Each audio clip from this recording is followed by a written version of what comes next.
All right, so we are making the most efficient way to get this weapon, and today we're gonna talk about the Wave of Light.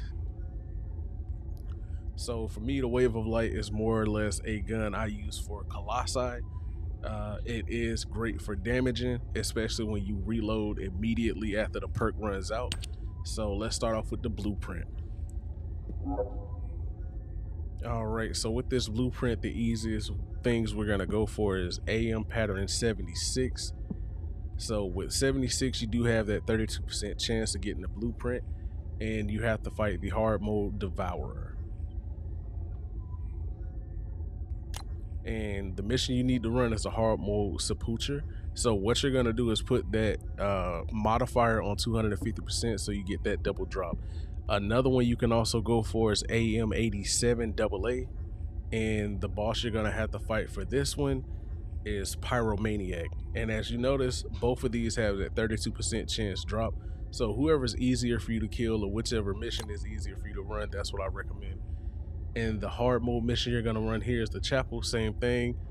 Put on that 250% modifier and you're good to go. Now you could also go for AM 115.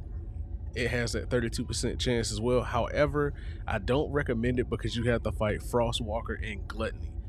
And those you really have to rely on your team. But to get this amorphous material, you have to run the Haven and just make sure you have it at that 250%, because I promise you, getting that double drop is worth it. All right, next up we got the nanotube blueprint. So for the nanotube blueprint, I highly recommend going for amorphous material 72 because you do have that 32% chance of getting it. Now for this one, you can go to the Vespers over in Supply Depot, and the 72 AM 72 does have the 25% chance of dropping, so you don't need Sharon. Also, you could go for AM 98 AA, same percent chance of the amorphous material as well as the nanotube blueprint dropping. Next up, we have the synthetic fiber. So for the synthetic fiber, what we're gonna go for is amorphous material 120.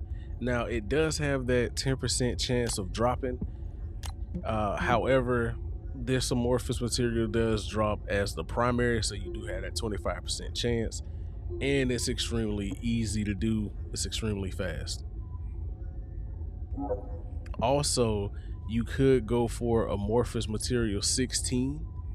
Now you do get 100% chance drop on that amorphous material, and you have to fight the normal mode executioner. You do get a 15% chance, and the mission you do have to run is a Sepulcher. So it depends on your luck, personally. All right, last but not least, we have the polymer sink. So with the polymer sink, the amorphous material you're going to be looking for here is 68 AA, which you have to end up fighting Dead Bride for. And as you can see, it has that 32% chance, so this is your best chance to get it. Now, you could also fight Gluttony, which I highly do not recommend. Definitely fight Dead Bride because she's easy to kill, especially since her nerf. And the mission you have to run for the amorphous material is Unknown Laboratory. Just make sure you slap on that 250% modifier so you can get that double drop. If it's hard for you, I promise it's not as hard as you think. It just takes a little extra time. Now you can also go for amorphous material 48 because it do have a 38% chance.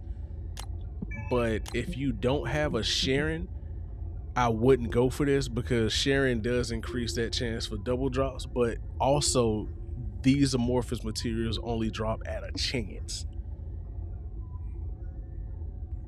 This is the most efficient way to farm for the Wave of Light. Hope this helps y'all. Like, comment, subscribe, and if you want another weapon that you haven't seen me talk about yet, drop it in the comments and I'll make sure I get to it.